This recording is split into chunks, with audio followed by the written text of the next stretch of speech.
Bom, o petróleo é um hidrocarboneto, ou seja, é composto por átomos de carbono e por átomos de hidrogênio, que combinados formam a molécula do petróleo.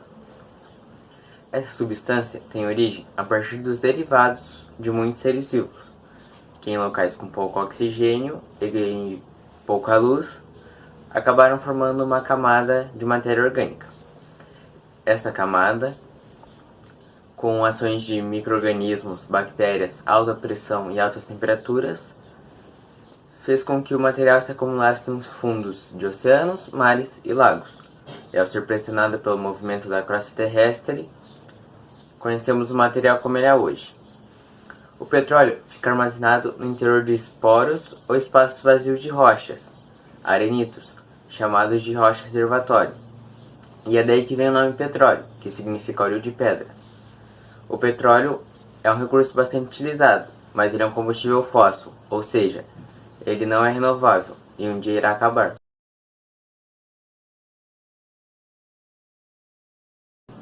O petróleo é a mais importante fonte de energia da atualidade, pois é através dele que se possibilitam outras inúmeras atividades.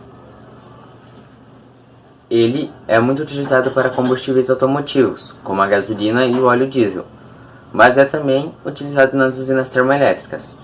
Além disso, ele é uma importante matéria-prima, utilizado na fabricação de plásticos, tintas, borrachas sintéticas e outros produtos. Apesar de seu consumo ter diminuído, o petróleo é considerado um recurso básico na sociedade industrial contemporânea. É responsável por cerca de 35% do total do consumo de energia no mundo, o que lhe garante a liderança em relação às outras fontes.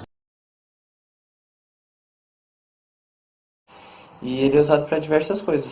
Por esse motivo que tem uma geopolítica muito pesada e intensa em cima do petróleo. Os países que mais produzem ele são os que mais consomem e que têm maiores reservas. Esses países eles estão recentemente envolvidos em questões diplomáticas ou militares, que é o caso da Venezuela, que segue uma postura de questionamentos e tensões com os Estados Unidos, e também como a Líbia, que foi recentemente invadida pela OTAN, que é a Organização do Tratado do Atlântico Norte. Isso explica também, ao menos em partes, o porquê do Oriente Médio ser tão instável politicamente.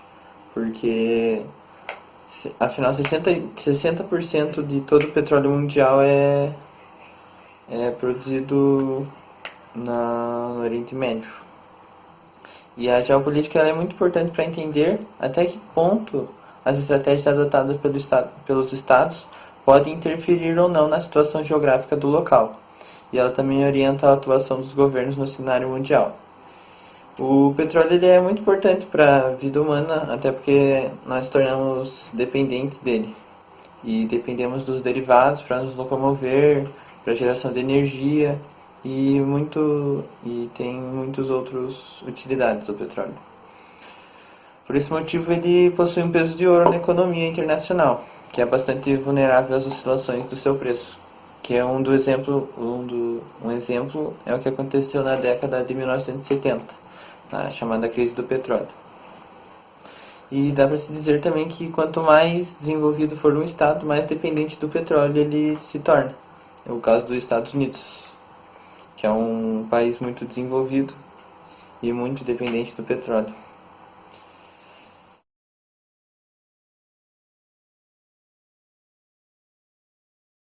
A extração e a exploração do petróleo teve início no século XIX, quando a indústria petrolífera estava em alta tanto nos Estados Unidos quanto na Europa.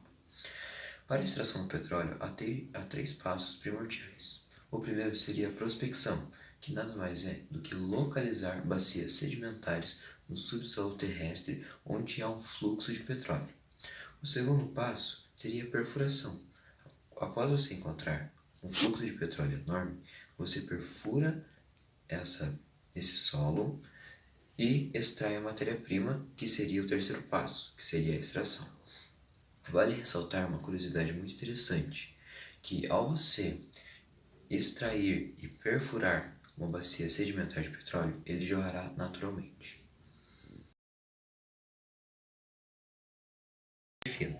O refino do petróleo consiste basicamente em transformações químicas e transformações físicas, onde transformam a sua matéria-prima em seus derivados.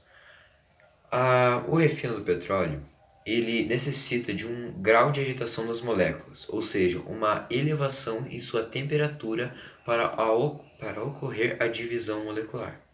Para ocorrer o processo do refino, há 4 passos primordiais. O primeiro seria a separação, que é um procedimento físico e ocorre a decomposição de seus derivados para o consumo. O segundo passo seria a conversão, que é um processo químico onde ocorre a divisão molecular de seus derivados. O terceiro seria o tratamento, que é nada mais do que a limpeza e fiscalização de todas as impurezas que contêm seus derivados. O quarto passo seria técnicas auxiliares, que seria uma melhor fiscalização de todas as outras. Agora falaremos dos derivados do petróleo. Os principais derivados desse fracionamento são o gás de LP, a nafta, a gasolina, muito popularmente conhecida, o querosene e o óleo diesel, mas principalmente os resíduos atmosféricos. Essas frações devem ser tratadas para transformarem em produtos finais, ou seja, algo com uma finalidade. Ou, com outro aspecto, podemos transformá-los propriamente na matéria-prima, que também podem ser muito beneficiárias.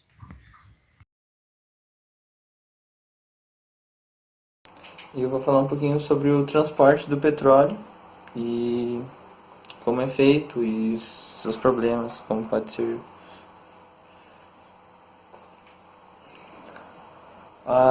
O transporte do petróleo e de seus derivados constitui uma importante etapa no processo de produção e utilização desse produto. Depois que é realizada a extração do petróleo, ele é transportado primeiramente aos portos de embarque, e para levar o petróleo são utilizados os oleodutos e os gasodutos, que são tubos subterrâneos que transportam o óleo e o gás. Podem ter os dutos terrestres, que é por debaixo da terra, e os submarinos, que são construídos no fundo do mar. E eles estão mais localizados nas regiões costeiras, interligando as plataformas com os terminais e esses entre si, e as refinarias. Existem também os navios petroleiros, que são conhecidos como superpetroleiros, em razão do seu gigantesco tamanho, com até 500 metros de comprimento e 70 de largura. E pra você ter uma ideia de tão grande que os seus tripulantes andam de bicicleta no convés. E são usados os terminais marítimos, localizados nas áreas costeiras, porque os navios petroleiros eles não atracam no porto, por causa do seu tamanho.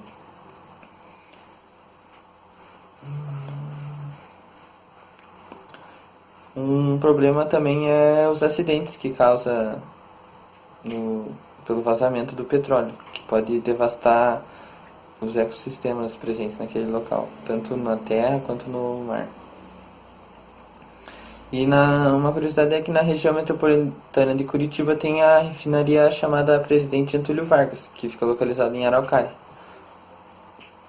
e o terminal aquaviário de Paranaguá, que opera interligado com a refinaria Presidente Getúlio Vargas. O escoamento dos derivados é realizado por modais rodoviário e ferroviário, e pelo oleoduto Araucária-Paranaguá, bidirecional, chamado oleoduto.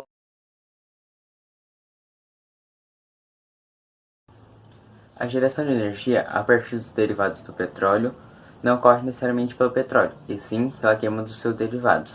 Essa queima pode ser em caldeiras, turbinas e por motores de combustão.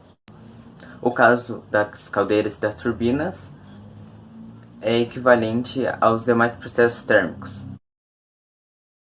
Como eu expliquei que o petróleo não gera energia em si próprio, e sim pelos seus derivados, eu vou dar um exemplo do gás em um carro e como que gera energia pela combustão interna.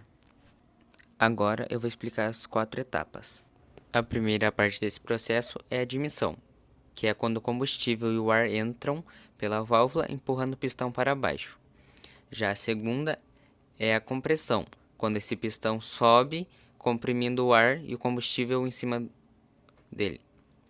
A terceira é a explosão, quando a vela solta uma faísca e o ar e o combustível entram em explosão.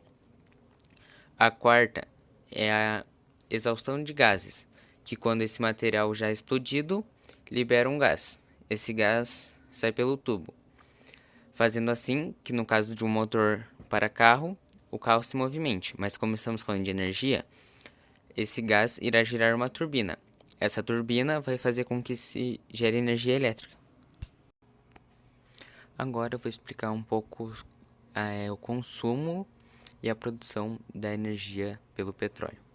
Com exceção de alguns poucos países, o uso de petróleo para geração de eletricidade tem sido decrescente desde os anos de 1970.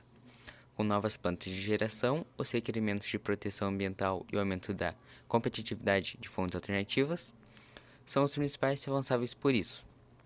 Contudo, o petróleo continua sendo muito importante na geração de energia elétrica, principalmente no suprimento de cargas de pico e no atendimento a sistemas isolados.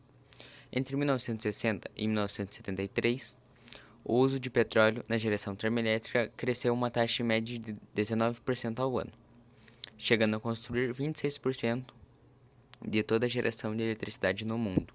Em alguns países como Japão, Dinamarca, Itália, Irlanda e Portugal, chegou a representar 60%. Em 2001, a participação relativa do petróleo na geração de eletricidade situou-se em torno de 7,5%, segundo a Agência Internacional de Energia. Aproximadamente 47% da energia elétrica gerada em plantas termoelétricas que utilizam derivados do petróleo estão concentrados em 6 países.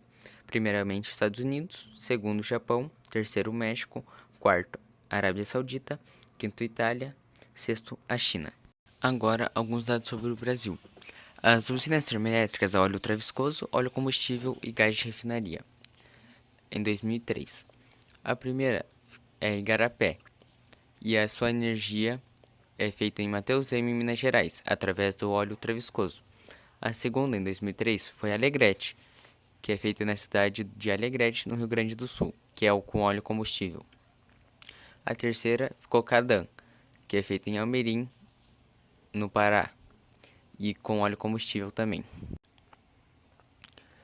Quanto à geração termoelétrica a óleo diesel, em setembro de 2003 haviam 412 usinas no Brasil. Havia também uma usina operando com óleo ultraviscoso, 18 operando com óleo combustível e mais 7 operando com gás de refinaria.